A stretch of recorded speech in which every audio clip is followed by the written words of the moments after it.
A new plan with Israel.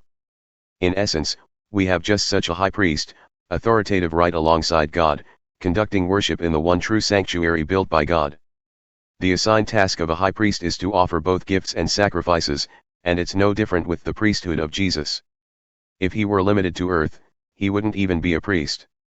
We wouldn't need him since there are plenty of priests who offer the gifts designated in the law. These priests provide only a hint of what goes on in the true sanctuary of heaven, which Moses caught a glimpse of as he was about to set up the tent shrine. It was then that God said, "Be careful to do it exactly as you saw it on the mountain." But Jesus' priestly work far surpasses what these other priests do, since he's working from a far better plan. If the first plan, the Old Covenant, had worked out, a second wouldn't have been needed.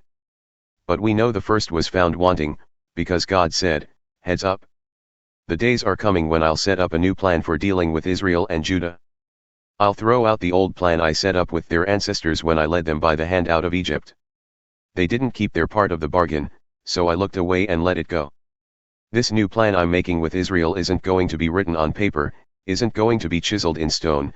This time I'm writing out the plan in them, carving it on the lining of their hearts. I'll be their God, they'll be my people.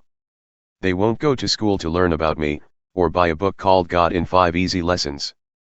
They'll all get to know me firsthand, the little and the big, the small and the great.